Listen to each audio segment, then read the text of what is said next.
Hi అండి, నమస్తే. ఈరోజు వీడియోలో ఉగాది స్పెషల్ రెసిపీస్ని మీతో షేర్ చేసుకోబోతున్నాను. అయితే వీటిని మంచి రుచిగా సింపుల్గా ఎలా చేయాలో చూపిస్తాను. అందరికీ ముందుగా ఉగాది పండుగ శుభాకాంక్షలండి. ముందుగా ఈ వీడియోలో పండుగ స్పెషల్ బొబ్బట్లని ఎలా ప్రిపేర్ చేసుకోవాలో మీకు ఈ వీడియోలో చూపిస్తా అండి. ఇలా నేను చూపించినట్టుగా బొబ్బట్లను చేస్తే ఫస్ట్ టైం చేసినా కూడా చాలా బాగా సాఫ్ట్గా మృదువుగా వస్తాయండి. ఇక నేను పక్కా కొలతలతో చూపిస్తున్నానండి. ఇలా ఒకసారి చూసి తప్పకుండా ట్రై చేయండి. ఇప్పుడు వీటిని ఎలా చేయాలో చూద్దాం. ఇక్కడ ముందుగా నేను 2 కప్పుల వరకు శనగపప్పును తీసుకున్నానండి. దీన్ని ఒక గిన్నెలోకి వేసుకోవాలి. ఇప్పుడు ఈ పప్పులో కొద్దిగా నీళ్లు పోసి పప్పుని ఒక 2 సార్లు శుభ్రంగా కడిగి తీసుకోవాలి. ఇలా కడిగిన నీళ్ళని తీసేసి మళ్ళీ ఈ పప్పులోకి ఒక 2 కప్పుల వరకు నీళ్లు పోసుకోవాలి. పప్పు బాగా ఎదుగుతుంది కాబట్టి గిన్నె నిండా నీళ్లు పోసి తీసుకోవాలి. ఇలా తీసుకున్న పప్పుని పక్కన పెట్టి 1 గంట పాటు బాగా నాననివ్వాలి. చూడండి, పప్పు బాగా నానిపోయింది. ఇప్పుడు దీన్ని కుక్కర్లోకి వేసుకోవాలి. ఇలా వేసుకున్నాక దీంట్లో 2 కప్పుల వరకు నీళ్లు పోసుకొని, అంటే పప్పు మునిగే వరకే నీళ్లు పోస్తున్నానండి. ఇప్పుడు కుక్కర్ పైన మూత పెట్టేసి ఒక 3-4 విజిల్లు వచ్చే వరకు పప్పుని ఉడికించుకోవాలి. పప్పు ఉడికేలోపు ఇక్కడ పిండి కలిపి పెట్టుకుంటున్నానండి. 2 కప్స్ వరకు మైదా పిండిని తీసుకోవాలి. మీరు ఇక్కడ మైదా పిండికి బదులుగా మొత్తం గోధుమ పిండి కూడా వేసుకొని చేసుకోవచ్చు. ఇప్పుడు ఇందులోకి 1 టేబుల్ స్పూన్ వరకు బొంబాయి రవ్వ, ఇందులో చిటికెడంత ఉప్పు, అలాగే బొబ్బట్లు మంచి కలర్లోకి రావడానికి చిటికెడంత పసుపు వేసుకొని మొత్తం మిక్స్ చేసుకోవాలి. పసుపు అనేది పూర్తిగా ఆప్షనల్ అండి. వేసినవన్నీ బాగా కలిసిన తర్వాత దీంట్లో 1 టేబుల్ స్పూన్ వరకు నెయ్యి వేసుకోవాలి. నెయ్యి వేసుకోవడం వల్ల మనం చేసే బొబ్బట్లు చాలా సాఫ్ట్గా మృదువుగా వస్తాయి. ఇలా మొత్తం ఒకసారి బాగా మిక్స్ చేసుకొని ఇప్పుడు ఇందులోకి సరిపడా నీళ్ళను పోసుకుంటూ పిండిని సాఫ్ట్గా చపాతీ పిండిలాగా కలుపుకోవాలి. నీళ్ళని ఒకేసారి పోయకుండా కొద్ది కొద్దిగా పోసుకుంటూ పిండిని సాఫ్ట్గా కలిపి తీసుకోవాలి. పిండిని మరీ పల్చగా కాకుండా మరీ గట్టిగా కాకుండా ఇలా సెమీ సాఫ్ట్గా కలుపుకొని తీసుకోవాలండి. చూడండి, పిండి కన్సిస్టెన్సీ అనేది ఇలా సాఫ్ట్గా ఉండాలి. మళ్ళీ నానిన తర్వాత పిండి ఇంకొంచెం సాఫ్ట్గా అవుతుంది. ఇప్పుడు దీంట్లో 1 టేబుల్ స్పూన్ వరకు పిండి పైనుండి నూనెను పోసి మళ్ళీ ఒకసారి పిండిని మొత్తం కలిపి తీసుకోవాలి. ఇలా సాఫ్ట్ ముద్దలాగా చేసి పక్కన పెట్టుకోవాలి. దీన్ని ఒక 30 నిమిషాల వరకు మూత పెట్టేసి పక్కన పెట్టుకొని ఉంచుకోవాలి. ఇప్పుడు పప్పు చూడండి మెత్తగా ఉడికిపోయింది. 3-4 విజిల్ల వరకు పప్పు మెత్తగా ఉడికిపోయింది. కుక్కర్ అడుగులో కొద్దిగా వాటర్ ఉన్నాయి కాబట్టి ఆ వాటర్ పోవడానికి ఒక గిన్నె పైన ఒక స్ట్రైనర్ పెట్టి ఆ పప్పుని అందులోకి వేసుకొని నీళ్ళు మొత్తం పోయే వరకు వడగట్టుకోవాలి. ఇది మొత్తం చల్లారనివ్వాలి. చూడండి, ఇది ఒక 15 నిమిషాల వరకు చల్లారిపోయింది. ఇప్పుడు దీన్ని మిక్సీ జార్లోకి వేసుకొని, మీరు ఇలా మిక్సీలో కాకుండా డైరెక్ట్గా పప్పు గుత్తితో దాన్ని మ్యాష్ చేసి తీసుకోవచ్చండి. దీంట్లో ఎక్కడా పలుకులు లేకుండా మెత్తగా గ్రైండ్ చేసి తీసుకోవాలి. చూడండి, ఇలా మెత్తగా గ్రైండ్ చేసి తీసుకొని పక్కన పెట్టుకోవాలి. ఇప్పుడు స్టవ్ మీద ఒక కడాయి పెట్టుకొని దీంట్లో 2 కప్పుల వరకు షుగర్ వేసుకోవాలి. ఇక నేను 2 కప్పుల శనగపప్పుకి 2 కప్పుల షుగర్ వేసుకుంటున్నాను. మీరు మొత్తం షుగర్కి బదులుగా బెల్లం కూడా వేసుకొని చేసుకోవచ్చండి. ఇప్పుడు ఇందులోకి 1/2 కప్పు వరకు వాటర్ పోసుకోవాలి. 2 కప్పుల షుగర్కి 1/2 కప్పు వాటర్ కరెక్ట్గా సరిపోతుందండి. షుగర్ మొత్తం కరిగే వరకు కలుపుకుంటూ కరిగించుకోవాలి. షుగర్ కరిగిన తర్వాత దీంట్లో 1 టేబుల్ స్పూన్ వరకు యాలకుల పొడి వేసుకొని మొత్తం ఒకసారి మిక్స్ చేసుకోవాలి. ఈ షుగర్ సిరప్ తీగపాకం వచ్చే వరకు మరిగించుకోవాలి. చూడండి, ఇలా తీగపాకం వచ్చిన తర్వాత ఇప్పుడు దీంట్లోకి మనం ముందుగా గ్రైండ్ చేసుకున్న పప్పుని ఇందులోకి వేసుకోవాలి.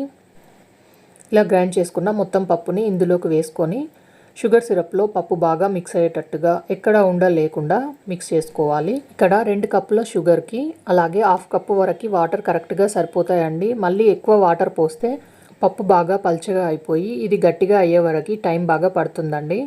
ఇప్పుడు ఇందులోకి 1 to 2 టేబుల్ స్పూన్ వరకు నెయ్యిని వేసుకొని మొత్తం ఒకసారి మిక్స్ చేసుకొని మంటని హై ఫ్లేమ్లో పెట్టి కలుపుతూ ఉన్న కొద్దీ ఇది దగ్గరగా అవుతుంది. చూడండి, కన్సిస్టెన్సీ అనేది ఈ విధంగా ఉండాలి. స్టవ్ ఆఫ్ చేసి దీన్ని దించేసి పక్కన పెట్టి మొత్తం చల్లారనివ్వాలి. ఇది చల్లారిన తర్వాత ఇంకొంచెం గట్టి పడుతుందండి. చూడండి, మొత్తం చల్లారిపోయిన తర్వాత ఇలా గట్టిగా అవుతుంది. ఇప్పుడు దీన్ని మనం ఎన్ని బొబ్బట్లు చేయాలనుకుంటున్నామో అన్ని లడ్డూలను చేసుకొని తీసుకోవాలి. మిగిలిన దాన్ని ఫ్రిడ్జ్లో పెట్టి కావాలనుకున్నప్పుడు చేసుకోవచ్చు. చూడండి, ఒక హాఫ్ అన్ అవర్ వరకు పిండి ఇంకా ఎక్కువగా మెత్తగా సాఫ్ట్గా అయింది. ఇప్పుడు ఈ పిండిని చిన్న చిన్న ముద్దల్లాగా తీసుకోవాలి. ఇలా తీసుకొని ఇలా చేసుకున్న పిండి ముద్దని ఇప్పుడు చపాతీ పీట మీద పొడిపిండి వేసుకొని ఆ పిండిలో ఒకసారి ఇలా డిప్ చేసి ఇలా మొత్తం పిండిని డిప్ చేసిన తర్వాత ఇప్పుడు ఈ పిండి ముద్దని చిన్న పూరి సైజులో రోల్ చేసుకొని తీసుకోవాలి. మనం ముందుగా ప్రిపేర్ చేసుకున్న పూర్ణంని ఇందులోకి పెట్టి పూర్ణం బయటికి రాకుండా మొత్తం క్లోజ్ చేయాలి. ఎక్స్ట్రా ఉన్న పిండిని తీసేసి ఇలా రౌండ్గా చేసుకున్న తర్వాత మళ్ళీ పీట పైన కొంచెం పొడిపిండిని చల్లి స్లోగా ఇలా ప్రెస్ చేస్తూ దీన్ని తీసుకోవాలి. చాలామందికి ఎక్కువగా నెయ్యితో చేసినవి నచ్చవు కాబట్టి ఇలా పొడిపిండితో చేసుకొని తినొచ్చు. అలాగే మనం పొడిపిండితో చేయడం వల్ల ఇవి కాల్చేటప్పుడు చాలా బాగా పొంగుతాయి. ఇలా పల్చగా రోల్ చేసుకున్న తర్వాత దీన్ని పక్కన పెట్టుకొని మళ్ళీ ఇంకొక మెథడ్లో మీరు కూడా చేసుకోవచ్చండి. ఇలా బటర్ పేపర్కి ఆయిల్ అప్లై చేసి పిండి ముద్దని పూరి సైజులో చేసుకున్న తర్వాత మనం చేసుకున్న పూర్ణంని ఇందులోకి పెట్టి పూర్ణం బయటికి రాకుండా ఇలా మొత్తం క్లోజ్ చేసి ఇలా చేతితోనే మొత్తం ప్రెస్ చేసి చేసుకోవచ్చు. మీకు ఎలా కావాలనుకుంటే అలా చేసుకోవచ్చండి. వీటిని ఇప్పుడు కాల్చుకొని తీసుకోవాలి. స్టవ్ పైన పెనం పెట్టుకొని పెనం బాగా వేడైన తర్వాత 1 టేబుల్ స్పూన్ వరకు నెయ్యిని వేసి మొత్తం అప్లై చేసుకొని మనం చేసుకున్న బొబ్బట్టుని దానిపైన వేసి ఒక 30 సెకండ్స్ వరకు అలాగే వదిలేసి మళ్ళీ దాన్ని ఫ్లిప్ చేసి దానిపై నుండి నెయ్యిని అప్లై చేసుకోవాలి. ఇలా నెయ్యి మొత్తం అప్లై చేసిన తర్వాత మళ్ళీ ఒకవైపుకు టర్న్ చేసుకోవాలి. ఇలా మరొక వైపుకు తిప్పుకున్న తర్వాత దీనిపై నుండి 1/2 టేబుల్ స్పూన్ వరకు నెయ్యిని వేసి మొత్తం అప్లై చేసుకోవాలి. ఇలా రెండు వైపులా నెయ్యిని అప్లై చేసుకుంటూ దీన్ని బాగా కాల్చుకోవాలి. చూడండి, ఇలా చేసిన బొబ్బట్లు ఎంత బాగా పొంగుతున్నాయో. ఇలా బాగా కాల్చుకోవడం వల్ల బొబ్బట్లు బాగా పొంగుతాయి, అలాగే బాగా కాలుతాయండి. అంతే అండి, వీటిని వేడివేడిగా సర్వ్ చేసుకోవడమే, లేకుంటే హాట్ బాక్స్లో పెట్టైనా కూడా తినొచ్చు. ఇలా నేను చూపించినట్టుగా ఒకసారి బొబ్బట్లను చేయండి, తప్పకుండా చాలా బాగా వస్తాయి.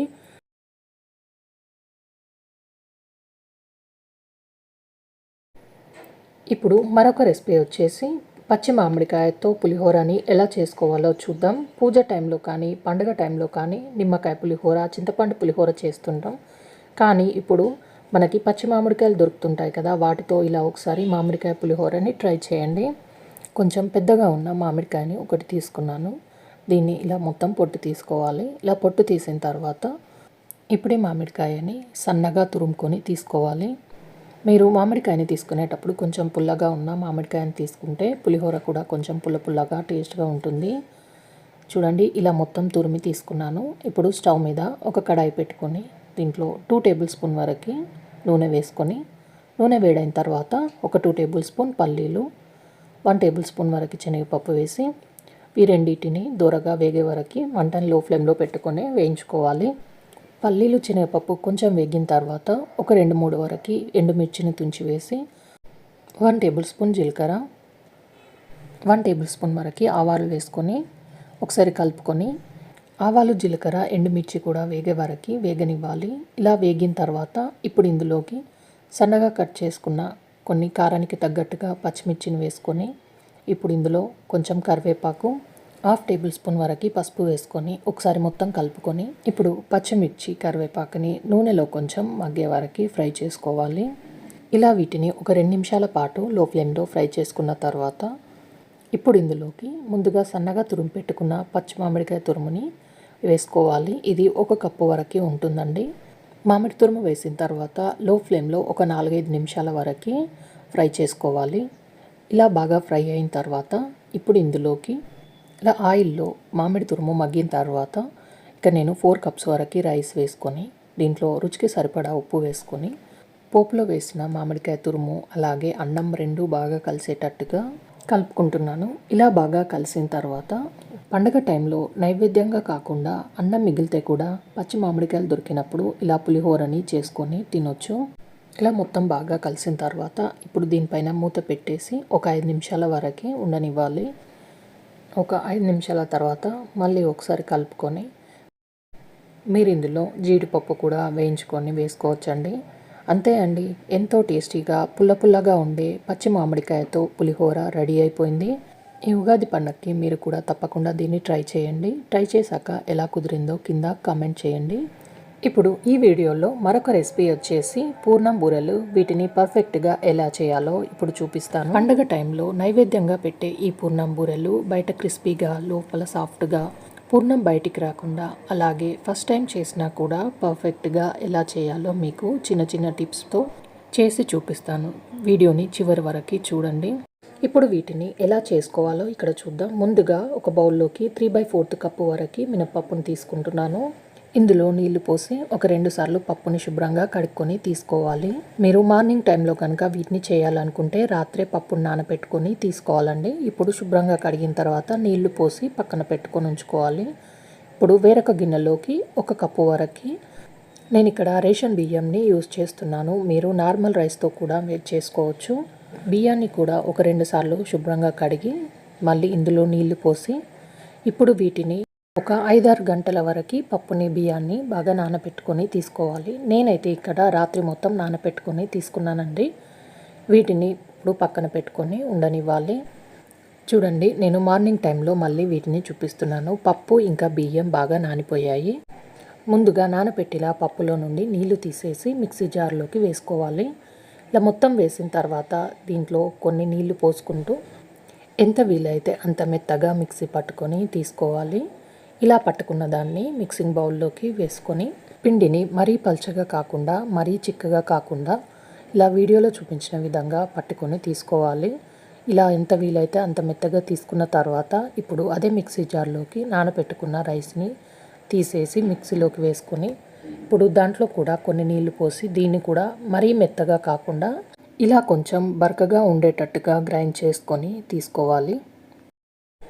పూర్ణం బూరెలు ఎక్కువసేపు క్రిస్పీగా ఉండాలంటే పిండిని మరీ మెత్తగా కాకుండా ఇలా కొంచెం బరకగా గ్రైండ్ చేసుకొని తీసుకోవాలండి. ఇలా రవ్వలాగా గ్రైండ్ చేసుకొని తీసుకున్న తర్వాత దీంట్లో 1/2 టేబుల్ స్పూన్ వరకు ఉప్పు, 1.5 టేబుల్ స్పూన్ వరకు షుగర్ని వేసుకోవాలి. బయట పిండి కూడా చప్పగా కాకుండా కొంచెం తీయగా ఉండేటట్టుగా ఇలా కొంచెం షుగర్ని వేసుకుంటున్నానండి. ఇప్పుడు ఈ రెండింటిని బాగా మిక్స్ అయ్యేటట్టుగా కలుపుకోవాలి. అలాగే షుగర్ కూడా కరిగేటట్టుగా కలుపుకోవాలండి. చూడండి, కన్సిస్టెన్సీ అనేది ఈ విధంగా ఉండాలి. మూత పెట్టేసి ఒక 2-3 గంటల వరకు నానబెట్టుకొని తీసుకోవాలి. ఇప్పుడు ఒక గిన్నెలోకి 1 కప్పు వరకు శనగపప్పు తీసుకొని దీన్ని ఒక 2 సార్లు శుభ్రంగా కడిగి మళ్ళీ ఈ పప్పులో తగినన్ని నీళ్లు పోసుకొని తీసుకోవాలి. ఇలా నీళ్లు పోసిన తర్వాత ఇప్పుడు ఈ పప్పుని 1 గంట 2 గంటల వరకు నానబెట్టుకుంటే సరిపోతుంది. ఇక్కడ ఒక 2 గంటల తర్వాత చూడండి, పప్పు బాగా నానిపోయింది. ఇప్పుడు ఈ పప్పుని నీళ్లు తీసేసి కుక్కర్లోకి వేసుకోవాలి. ఏదైతే కప్పుతో పప్పు తీసుకున్నామో అదే కప్పుతో 1.5 కప్పు వరకు వాటర్ని పోసుకుంటున్నాను. నీళ్లు పోసిన తర్వాత ఇప్పుడు ఈ కుక్కర్ పైన మూత పెట్టేసి ఒక 4-5 విజిల్లు వచ్చే వరకు పప్పుని మెత్తగా ఉడికించుకొని తీసుకోవాలి. నేనైతే ఇక్కడ ఒక 4 విజిల్లు వచ్చే వరకు పప్పుని ఉడికించి తీసుకున్నానండి. ఇప్పుడు మూత తీసి చూడండి, పప్పు మెత్తగా ఉడికిపోయింది. ఇలా పప్పుని ఒకదాన్ని తీసుకొని ఇలా అంటే చూడండి, పప్పు మెత్తగానే ఉడికింది. ఇప్పుడు పప్పుని వడగట్టుకొని తీసుకోవాలండి. చూడండి, అడుగున కొన్ని నీళ్లు మాత్రమే మిగిలిపోయాయి. నేను ఇక్కడ 1.5 కప్పు వరకు నీళ్లు పోసాను కాబట్టి ఈ పప్పు మొత్తం చల్లారిన తర్వాత దీన్ని ఇప్పుడు మిక్సీ జార్లోకి వేసుకొని మెత్తగా గ్రైండ్ చేసుకొని తీసుకోవాలి. ఇలా మెత్తగా గ్రైండ్ చేసుకొని తీసుకున్న తర్వాత దీన్ని పక్కన ఉంచుకోవాలండి. ఇప్పుడు స్టవ్ మీద ఒక ప్యాన్ పెట్టుకొని దాంట్లో 1 కప్పు వరకు బెల్లంని వేసుకోవాలి. బెల్లం కరిగించుకోవడానికి ఇక్కడ 2 to 3 టేబుల్ స్పూన్ వరకు నేను వాటర్ని పోసుకుంటున్నాను. ఇప్పుడు కలుపుకుంటూ బెల్లంని మొత్తం కరిగించుకోవాలండి. ఇందులో నీళ్లు కనుక ఎక్కువ పోస్తే మనం శనగపప్పు పేస్ట్ వేసిన తర్వాత అది గట్టిపడడానికి చాలా టైం పడుతుందండి. అలా కాకుండా ఇలా కొంచెం తక్కువ నీళ్లు పోసుకొని ఇలా బెల్లంని కరిగించుకొని తీసుకోవాలి. ఇలా మొత్తం బెల్లం కరిగిన తర్వాత ముందుగా గ్రైండ్ చేసుకున్న శనగపప్పు పేస్ట్ని ఇందులోకి వేసుకోవాలి. బెల్లం పాకంలో శనగపప్పు పేస్ట్ బాగా కలిసేటట్టుగా రెండింటిని బాగా కలుపుకుంటూ తీసుకోవాలి. పూర్ణాన్ని ఉడికించడానికి మామూలు ప్యాన్ కంటే ఇలా నాన్ స్టిక్ ప్యాన్ తీసుకోవడం వల్ల పూర్ణం అడుగంటుకోకుండా ఉంటుంది. ఇప్పుడు ఇలా కొంచెం దగ్గర పడ్డ తర్వాత 1 టేబుల్ స్పూన్ వరకు నెయ్యి, ఇందులోనే 1/2 టేబుల్ స్పూన్ వరకు యాలకుల పొడి వేసుకొని అంతా ఒకసారి బాగా కలిసేటట్టుగా మిక్స్ చేసుకోవాలి. మంటని లో ఫ్లేమ్లో పెట్టుకొని పూర్ణం ఇలా దగ్గరగా అయ్యే వరకు కలుపుకుంటూ దీన్ని ఉడికించుకోవాలి. ఇలా ప్యాన్కి అంటుకోకుండా పూర్ణం సపరేట్ అయితే మనకి పూర్ణం అనేది పర్ఫెక్ట్గా వచ్చినట్టు. ఇలా దగ్గరగా అయిన తర్వాతనే ఇప్పుడు దీన్ని స్టవ్ ఆఫ్ చేసి పూర్తిగా చల్లారనివ్వాలి. చల్లారిన తర్వాత చేతికి నెయ్యిని అప్లై చేసుకుంటూ పిండిని చిన్న చిన్న ముద్దల్లాగా చేసుకొని తీసుకోవాలి. మీరు పూర్ణం చేసేటప్పుడు పల్చగా అనిపిస్తే కొంచెం బొంబాయి రవ్వని వేయించి ఈ పూర్ణంలో కలిపితే కొద్దిసేపటి వరకే అది గట్టిగా అవుతుందండి. చూడండి, పప్పుని కానీ బెల్లాన్ని కానీ ఉడికించేటప్పుడు ఇలా కరెక్ట్ కొలతలతో నీళ్ళు తీసుకున్నట్లయితే పూర్ణం పల్చగా కాకుండా ఇలా పర్ఫెక్ట్గా వస్తుంది. ఇలా అన్నిటినీ ముద్దల్లా చేసుకొని నేను ఇక్కడ ప్లేట్లోకి పెట్టుకొని ఉంచుకున్నాను. ఇలా చేసుకున్న తర్వాత పూర్ణం కనుక మిగిలితే ఇప్పుడు దీన్ని బాక్స్లో పెట్టుకొని స్టోర్ చేసుకుంటే మనకి ఎప్పుడు కావాలంటే అప్పుడు బొబ్బట్లు కానీ పూర్ణాలు కానీ వేసుకొని తినొచ్చు. చూడండి, ఇక్కడ 2-3 గంటల వరకు పిండి బాగా నానిపోయింది. నాకైతే పిండి కన్సిస్టెన్సీ కరెక్ట్గా ఉందండి. మీకు కనుక చిక్కగా అనిపిస్తే ఒక 2-3 టేబుల్ స్పూన్ల వాటర్ని పోసుకొని కలుపుకోవచ్చు. ముందుగా రెడీ చేసి పెట్టుకున్న పిండి ముద్దల్ని ఒక్కొక్క దాన్ని డిప్ చేసుకుంటూ ఇలా ఫోర్క్తో వేసుకోవడం వల్ల ఎక్స్ట్రా పిండి ఏమన్నా ఉంటే కింద పడిపోతుందండి.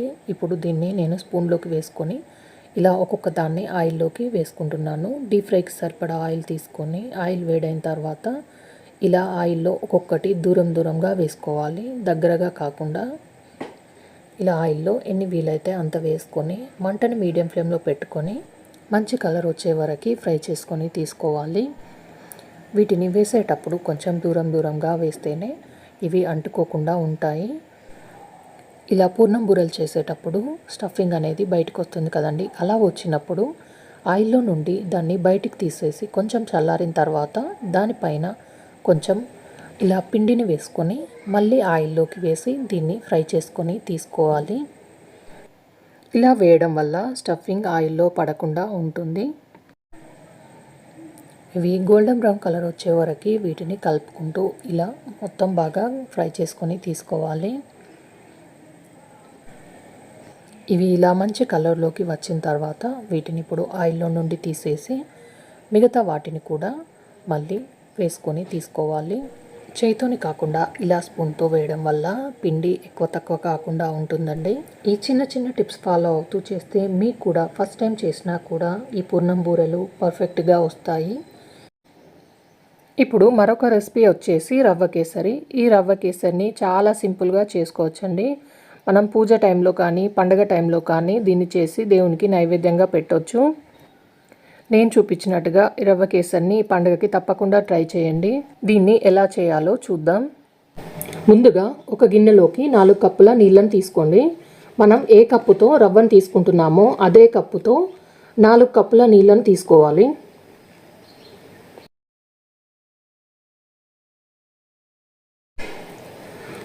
ఈ నీళ్లను వేడి చేయడానికి మరొక పక్కన స్టవ్ పైన పెట్టి నీళ్లను మరగనివ్వాలి. ఇప్పుడు హల్వా చేయడానికి వేరొక కడాయి పెట్టుకొని ఒక 3 టేబుల్ స్పూన్ వరకు నెయ్యిని వేసుకోవాలి. నెయ్యి వేడైన తర్వాత ఇప్పుడు ఇందులోకి 1/2 కప్పు వరకు డ్రై ఫ్రూట్స్ని వేసుకోవాలి. దీంట్లో నేను బాదం, కాజు, కిస్మిస్లను వేసుకున్నానండి. వీటిని ఒక 2 నిమిషాల పాటు కలుపుకుంటూ వేగనివ్వాలి. ఇవి బాగా ఫ్రై అయ్యాక వీటిని తీసేసి గిన్నెలోకి వేసుకొని పక్కన పెట్టుకోవాలి. ఇప్పుడు అదే నెయ్యిలోకి 1 కప్పు వరకు గోధుమ రవ్వను తీసుకోండి. మంటని మీడియం ఫ్లేమ్లో పెట్టి కలుపుతూ బాగా ఫ్రై చేయండి. రవ్వని ఎంత బాగా ఫ్రై చేస్తే రుచి అంత బాగా ఉంటుందండి. రవ్వ మాడిపోకుండా మంటని లో ఫ్లేమ్లోనే పెట్టి కలుపుకుంటూ రవ్వని వేయించుకోవాలి. చూడండి, రవ్వ వేగిపోయింది. ఇప్పుడు వేగిపోయిన తర్వాత దీంట్లోకి మనం ముందుగా పక్కన పెట్టి వేడి చేసుకున్న నీళ్ళని ఒకేసారి కాకుండా ఇలా కొద్దిగా మొత్తం పోసుకోవాలి. ఇలా వేడి నీళ్ళు పోయడం వల్ల రవ్వ ఉండలు కట్టకుండా ఉంటుంది. నీళ్ళని మొత్తం పోసిన తర్వాత అంతా ఒకసారి బాగా కలుపుకోవాలి.